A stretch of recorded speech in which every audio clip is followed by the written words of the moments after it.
மக்கள் அனைவருக்கும் வணக்கம். தமிழ்நாடு சட்டமன்றத்தில் 2026 234 தொகுதியில் 4 முறை போட்டியிருக்கு. திமுக, அதிமுக, நாம் தமிழர் கட்சி, தமிழக வெற்றி கழகம். இதில் 234 தொகுதியில் 4 முறை போட்டியில் எனக்கு என் அனுபவத்தில் என்ன பர்சனல் காரணங்களுக்காக சில வேட்பாளர் ஜெயிக்கவே கூடாது. அது எந்த அளவுக்கு லாஜிக்கும் கிடையாது. இது தார்மீக உரிமையும் இல்லை. அதனால எனக்கு அது பர்சனல் தோன்ற விஷயம் சொல்கிறேன். உங்களுக்கு அதில் உடன்பாடு இல்லைன்னா நீ கமெண்ட்ஸில் தெரிவிக்கலாம், தப்பு கிடையாது. அந்த வகையில் எனக்கு முக்கியமாக இந்த நபர் ஜெயிக்கவே கூடாது அப்படின்னு பார்த்தீங்கன்னா சிலது உங்களுக்கு அதிர்ச்சியாக கூட இருக்கலாம். எனக்கு மத்திய இணையமைச்சராக இருக்கிற எல்முருகன் 100% அந்த தொகுதியில் வெற்றி வாய்ப்பை பெறக்கூடாது. ஏன் நான் அதை சொல்கிறேன்னா, நீலகிரி சட்டமன்ற பாராளுமன்ற தேர்தலில் அவருக்கு வேட்பாளராக அறிவித்தாங்க. மக்கள் எதிர்பார்த்த அளவுக்கு வாக்களிக்கார தோத்துட்டு இப்போ ராஜ்யசபா உறுப்பினராக்கி மத்திய அமைச்சராக போஸ்டிங் கொடுத்தாங்க. ஏற்கனவே பிஜேபியில் மாநில தலைவராக இருந்திருக்காரு. அப்பேற்பட்ட ஒருவர் அந்த தொகுதியில் பிஜேபி காலங்காலமாக எவ்வளவோ உழைத்தவர்கள் இருக்காங்க. அந்த ஒரு ஆளுக்கு வேட்பாளராக கொடுத்துருந்தாங்கன்னா ஒரு எம்எல்ஏ கிடச்சிருப்பாங்க. உண்மையான விசுவாசத்துக்கு ஒரு எம்எல்ஏ கிடச்சிருப்பாங்க. இவர் மத்திய இணையமைச்சராக இருந்து இப்போ இவர் எதுக்கு சட்டமன்றத்துக்கு போகணும்னு நினைக்கிறாருன்னு நமக்கு எந்த வித லாஜிக்குமே இல்லாத விஷயம். மத்திய இணையமைச்சர் பதவின்றது அவ்வளோ பெரிய பதவி. ஆனால் அவ்வளோ பெரிய பதவி வச்சுட்டு எதுக்கு சட்டமன்றத்துக்கு வர போகிறாரு? இவர் மாநில தலைவராக இருந்து இவர் எந்த அளவுக்கான ஒரு மக்கள் பல செல்வாக்கூட இருந்தாருன்றது நமக்கு எல்லாருமே தெரிஞ்ச விஷயம் தான். இப்போ அண்ணாமலை குறுகிய காலத்தில் எந்த அளவுக்கு அசுர வளர்ச்சி அடைஞ்சாருன்றது நமக்கு தெரியும். மக்கள் பலம் பிஜேபியிலே சார்ந்தவர் எவ்வளோ பேர் அவருக்கு ஆதரவு தெரிவித்தாங்கன்றது நமக்கு தெரியும். அதே மாதிரி பண்ணால் அடுத்த இடத்துல இருக்குது வானதி சீனிவாசன்.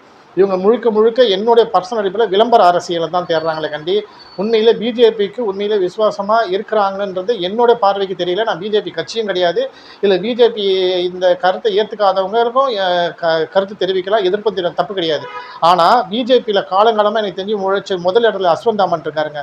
அவருக்கு அந்த தொகுதியில் சீட்டை கொடுத்துருக்கலாம். அவர் எவ்வளவோ பிரச்சனைக்கு மக்கள் குரலுக்காக தனிப்பட்ட ரீதியில் மாற்றுக் கட்சியிலிருந்து கூட்டாக கூட போய் ஓடி குரல் போட்டு போராட்டம் பண்ணவர். இதே பன்ருட்டியில் கூட சிப்காட் எடுத்த விவசாயிகளை திராவிட மாடல் ஆட்சி எதிர்த்து போராடியவர். அவருக்கு சீட்டு கொடுத்துருக்கலாம். அமர் பிரசாத் ரெட்டி இருக்காரு, மனோஜ் செல்வம் இருக்காரு, முருகானந்தம் இருக்காங்க. இந்த மாதிரி எவ்வளோ எனக்கு தெரியாத பேர்லாம் நான் சில சொல்லியிருக்க மாட்டேன். அவ்வளோ பேர் இருக்காங்க இந்த கட்சிக்கு உழைச்சவங்கலாம். அதில் அஸ்வந்தாமன்லாம் எனக்கு நல்லாவே தெரியும். அமர் பிரசாத் ரெட்டிலாம் அவங்களுக்குலாம் சீட்டு கொடுத்துருக்கலாம். அவங்களாம் ஏன் கொடுக்கலன்னு எனக்கு தெரியல.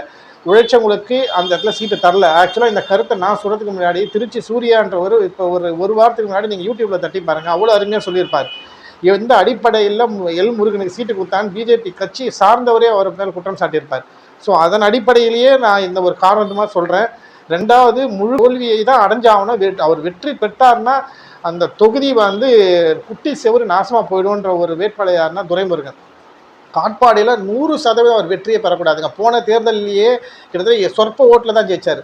கிட்டத்தட்ட 85 வயசுக்கு மேற்பட்ட ஒரு மூத்த அரசியல்வாதி பதவி சுகத்துக்கு, அதிகார சுகத்துக்கு எந்த அளவுக்கு ஆசை இருக்குது பாருங்கள். எழுந்து நடக்கவே முடியாத அளவுக்கு 2026 25 மட்டும் நம்ம அப்போலோ ஹாஸ்பிட்டல் ஒரு அட்மிட் ஆகி வெளில வந்த செய்தியை மட்டும் நம்ம கிட்டத்தட்ட ஒரு 10-15 வாட்டி கேட்டிருப்போம். நான் அவர் வயது முதிர்வு காரணமாக உடல் பாதிப்பு வரதான் செய்யும். இன்னைக்கு காலகட்டத்தில் 40 வயசு 30 வயசுலேயே ஹார்ட் அட்டாக்லாம் வருது. அப்பேற்பட்ட சூழ்நிலை தான் நம்ம மனித வாழ்க்கை இருக்குது. அதனால் நான் அவர் தனிப்பட்ட ரீதியை விமர்சனம் செய்யலை.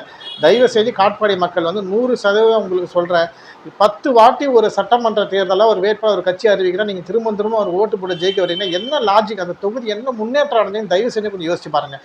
அடுத்த 5 வருஷத்தில் இடைத்தேர்தல் வரத்துக்கான வாய்ப்பு இருக்கும். காட்பாடி வாங்க சிந்திச்சு வாக்கலைங்க. 100% ஜெயிக்கவே கூடாதுல. இவர் அடுத்த இடத்துல இருக்கார். அதுக்கு அடுத்தபடி பார்த்தீங்கன்னா பெண்ணாகரத தமிழ்குமரன் ஒருத்தர். இந்த மாதிரி ஆளுலாம் அரசியலுக்கே தகுதியற்றவர், லாய்க்கற்றவர், வக்கற்றவர், நீதிநேயம் அற்றவர், மனசாட்சி இல்லாத ஒரு நபர்னா யாருன்னா தமிழ்குமரன் மட்டும்தான். தயவு செஞ்சு பெண்ணாகர மக்களே, தயவு செஞ்சு நீங்கள் ஒரு ஓட்டும் ஒரு 100 ஓட்டுக்கு சமம். தயவு செஞ்சு தமிழ்குமரன் போன்ற ஆட்கள்லாம் டெபாசிட்டே வாங்கக்கூடாது. முழுக்க பணம் கொடுத்தா மக்கள் ஓட்டு போட்டுருவாங்கன்னு ஒரு ஆணவம், திமிர். அந்த ஆணவம், அதிகார திமிரில் மட்டும்தான் இன்றைக்கி தமிழ்குமரன் வேட்பாளராக நிற்கிறார். கிட்டத்தட்ட தியாக செம்மல் பேர்களை கொண்டவர் தான் ஜி.கே. மணி. அப்படி ஒரு தியாக செம்மல் இன்னைக்கு இவ்வளோ தூரம் தேர்தலில் ஐயாவின் விசுவாசி, ஐயாவுக்காக வாழ்க்கையை அர்ப்பணித்து விட்டு ஐயாவின் வழிகாட்டி இப்படிலாம் பேசின ஜி.கே. மணி இன்னைக்கு தான் பிள்ளைக்காக இப்போ ஒரு வருஷத்துக்கு முன்னாடி போய் ராமதாஸ் தரப்பு சார்பாக கட்சியில் சேர்ந்து இளைஞரணி செயலாளராக போஸ்டிங் வாங்கி காங்கிரஸ் கட்சிக்கும் கொஞ்சம் கூட மானம் கிடையாது, ஈனம் கிடையாது. எப்படிதான் வந்து 6 மாசம் கூட ஆகலைங்க. 1 மாசத்திலே கட்சியில இணைஞ்ச தமிழ்குமரனுக்கு சீட்டு குடுத்துருக்காங்கன்னா, அப்ப எந்த அளவுக்கு அந்த கட்சியில போயிட்டு ஒரு அந்த பதவி எம்எல்ஏ வேட்பாளர் சீட்டை விலை குடுத்து வாங்கியிருப்பார் பாருங்க. நம்ம திமுகல போனா நம்மள கேவலமா பேசுவாங்க, கழுவி கழுவி ஊத்துவாங்க. நம்ம வந்து அத வெளியில தலை காட்ட முடியாதுன்றதுக்காக, கொஞ்சம் அசிங்கப்பட்டா பரவாயில்லன்னு சொல்லிட்டு காங்கிரஸ் போய் சேர்ந்திருக்காரு. ஒரே மாசத்துல கட்சி இணைஞ்சு ஒரு வேட்பாளர் சீட்டு வாங்க முடியும்னா அது காங்கிரஸ் கட்சியில மட்டும்தாங்க முடியும். அதனால பெண்ணகர மக்கள் தயவு செஞ்சு இவரெல்லாம் வந்து எம்எல்ஏ அந்த ஒரு அந்த அந்தஸ்துக்கு தான், அந்த எம்எல்ஏன்ற பெருமைக்காக தான் இந்த தேர்தல் நிற்கிறாரு கண்டி. மக்கள் பணி செய்யணும், மக்கள் குறைய தீர்க்கணும், மக்கள் அந்த தொகுதியை வந்து தமிழ்நாட்டில் வந்து வளர்ச்சி அடைந்து முன்மாதிரி தொகுதியாக பெண்ணகரம் வரணும்னா சத்தியமாக ஒரு தேர்தல் நிற்கலைங்க. அது ஒரு ஒரு பெருமைக்குற பதவி தான். இந்த வாரிய தலைவர்லாம் கொடுப்பாங்க ஆளுங்கட்சி வந்துச்சுன்னா, அந்த மாதிரி இவர் அந்த எம்எல்ஏ பதவியே வந்து ஒரு கௌரவத்துக்காக தான் போட்டுக்கணும்னு நினைக்கிறாரு கண்டி. இப்போ எப்படி தமிழக திரைப்பட சங்க தலைவர் ஜெயிச்சிருக்காரு பார்த்தீங்கன்னா, அது என்ன பெரிய ஒரு அதிபர் பதவியாக அந்த பதவி வச்சுக்கிட்டா இவர் வந்து நாட்டு மக்களுக்கு சேவை செய்ய போகிறாரு. அதே மாதிரி தான் இவர் அந்த எம்எல்ஏன்ற ஒரு பதவி கௌரவத்துக்காக தான் நிற்கிறாரு கண்டி. அந்த பதவியை மக்கள் பணி செய்யலாம் நிற்கல.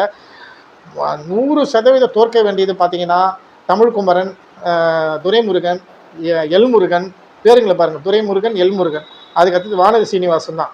நீங்கள் என்ன வேணால் கடுமையாக சொல்லலாம். ஆனால் நான் எல்முருகனோ வானதி மேலே வச்ச குற்றச்சாட்டு வந்து நான் பிஜேபி கட்சிக்காரனா, பிஜேபி கட்சிக்காரனாகவே இருக்கிற திருச்சி சூர்யான்னு நினைக்கிறேன். நான் சொன்ன தவிர அவரோட யூடியூப்பில் தட்டி பாருங்கள், இன்றைக்கும் அந்த வீடியோ இருக்கும். ஒரு வாரத்துக்கு முன்னாடி பேசியிருக்காரு. எல்முருகன்லாம் ஜெயிக்கவே கூடாது, அவர் தோக்கிறது உறுதின்னு பேட்டி கொடுத்துருக்காரு. ஒருத்தரோட வளர்ச்சியை கட்சிக்கு உழைச்சவனை நிற்க விடாமல் மேலுக்கு மேலும் ஒரு பதவி இந்தியா ஃபுல்லாக பதவி வச்சுன்னு அடுத்து ஒரு பதவியை பிடுங்கி நிற்கிறோன்னா எவ்வளோ ஒரு பாவம் அது.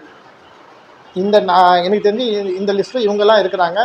நீங்கள் இந்த வீடியோ பார்க்குறவங்க இன்னும் யாரெல்லாம் இந்த மாதிரி ஜெயிக்கவே கூடாதுன்னு நினைக்கிறீங்களோ நீங்கள் கமெண்ட்ஸில் பதிவு சொல்லலாம். அதே மாதிரி சட்டமன்றத்துக்கு போகணும், 100% சட்டமன்றத்துக்கு போகணும். இவங்க சட்டமன்றத்துக்கு போனால் தான் தமிழக வரலாற்றிலே சட்டமன்றத்தில் புதுசாக ஒரு திருப்பு முனையாக அமையும் நினைக்கிறது யாருன்னு பார்த்தீங்கன்னா, முதல் இடத்துல காரைக்குடியில் நாம் தமிழர் சீமானுங்க. யார் வேணால் ஜெயிக்கலாம் தோக்கலாம், எனக்கு பிரச்சனை கிடையாது. ஆனால் நாம் தமிழர் கட்சி சீமான் 100% சட்டமன்றத்துக்கு போயே ஆகணுங்க. ஒரு திருப்பு முனையாக கண்டிப்பாக ஒரு ஒரு வித்தியாசமான ஒரு சட்டமன்ற உறுப்பினரை தமிழக சட்டம் எதிர்நோக்கி இருக்குது. அடுத்த இடத்துல இருக்குது பார்த்தா தர்மபுரி சௌமியா அன்புமணி அவர்கள் இருக்காங்க. இவங்கெல்லாம் 100% ஜெயிச்சே ஆகணும், வெற்றி பெற்றே ஆகணும். இவங்களும் சட்டமன்றத்துக்கு போயே ஆகணும். சட்டமன்றம் இது வரைக்கும் பார்க்காத நிகழ்வுகள், கேட்காத விஷயங்களை நம்ம இவங்க மூலியமாக கேட்கலாம். அதனால் இவங்களும் 100% சட்டமன்றத்துக்கு போயே ஆகணும். அதே மாதிரி இன்னும் யாரெல்லாம் நீங்கள் வந்து சட்டமன்றத்துக்கு போகணும்னு நினைக்கிறீங்க, இவங்கெல்லாம் சட்டமன்றத்துக்கு போயே ஆகணும் அப்படின்னு நீங்கள் யாரெல்லாம் நினைக்கிறீங்க கருதுறீங்களோ தயவு செஞ்சு நீங்கள் வந்து கமெண்ட்ஸில் சொல்லலாம். அதே மாதிரி பார்த்தீங்கன்னா ஜெயகொண்டம் வைத்தியன் வாங்கன்னு நினைக்கிறேன், அவரும் கண்டிப்பாக ஜெயிச்சே ஆகணும், வெற்றி பெற்றே ஆகணும், 100% வெற்றி பெற்றே ஆகணும். ஒரு வன்னியர் இனத்துக்காக உண்மைக்கும் விசுவாசத்துக்குமா இருந்த காடுவெட்டு குருவோட அடுத்த நம்பிக்கை நட்சத்திரமாக கருதப்பட்ட குரு அவர்கள் வழிகாட்டி வைத்தி ஜெயிச்சாகணும். இன்னொன்று சொல்ல மாந்துட்டேன், தயவு செஞ்சு மன்னிச்சிருங்க. விருதாச்சல சட்டமன்ற தொகுதி வேட்பாளர் பிரேமலதா அவர்களால் 100% இதை சொல்லணும்னா 2ஆம் இடத்துல 1வது இடத்துல கூட பிரேமலதா பிரேமலதான்றவங்களாம் 100% சட்டமன்றத்துக்கு போக தகுதியும் கிடையாது. அவங்க கால அடி கூட அந்த சட்டமன்றத்தில் படக்கூடாதுங்க. அதை விட பாவம் எதுவுமே கிடையாது. அந்த பிரேமலதான்ற ஒருத்தவங்க டெபாசிட்டே வாங்கக்கூடாது. அவங்க மட்டும் ஜெயிச்சாங்கன்னா அது வந்து ஒரு பழமை 7 ஜென்மத்துக்கு பாவம்னு பார்த்தீங்கன்னா, அந்த மாதிரி ஒரு பாவத்துக்கு இணையான செயல் தான் பிரேமலதான்றவங்களாம் ஒருத்தர் சட்டமன்ற உறுப்பினர் ஜெயிக்கிறது.